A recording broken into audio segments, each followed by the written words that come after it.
নমস্কার, আমি তমাল চক্রবর্তী। আমি সুরজিত বন্ধুরা কবিতা ক্লাবের নিয়মিত লেখক।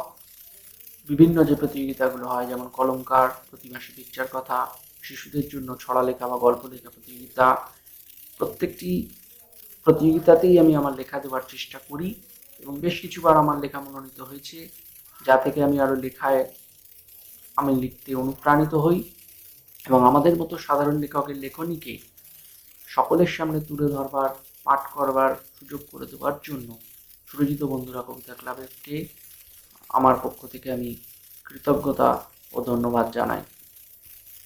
সুরজিত বন্ধুরা কবিতা ক্লাবের প্রতি আমার এই যে ভালোবাসা, সেই ভালোবাসা থেকেই আমি একটি লিখবার চেষ্টা করেছি। আমার একটি কবিতা সুরজিত বন্ধুরা কবিতা ক্লাব সম্পর্কে, সেটি আজকে আমি আপনাদের সামনে পাঠ করে শোনাবো।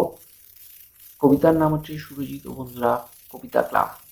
সুরজিত বন্ধুরা কবিতা ক্লাব মানে অনলাইন কবিতা, প্রবন্ধ, গল্প লেখার অসাধারণ মঞ্চ, অনেক লেখা, ভিন্ন ভাবনা, দৃষ্টিভঙ্গি, আবেগ, অনুভূতি, রোমাঞ্চ। সুরজিত বন্ধুরা কবিতা ক্লাব মানে বন্ধুকতার নামে গল্পের ডালি, সমাজের নানা দিক অজানা কথা, বাস্তবতার চিত্র এক ফালি। সুরজিত বন্ধুরা কবিতা ক্লাব মানে পিকচার কথা প্রতি মাসের 4 তারিখ, ছবি দেখে লিখতে হবে 4 লাইনের কবিতা কিংবা 20 শব্দে অনুগল্প, শেষ দিন জমা দেওয়ার প্রতি মাসের 16 তারিখ। সুরজিত বন্ধুরা কবিতা ক্লাব মানে ধারাবাহিক গল্প, তারপর নামে পরিবেশিত, গল্প চলে বেশ কিছুদিন, কয়েকটি ভাগে প্রকাশিত। সুরজিৎ ও বন্ধুরা কবিতা ক্লাব মানে শুক্রবার ঠিক দুপুর 1টা, আরজে রাজার কণ্ঠে ফ্রেন্ডস এফএমে কবিতা পাঠ শোনা যায় প্রতি সপ্তাহে একটা।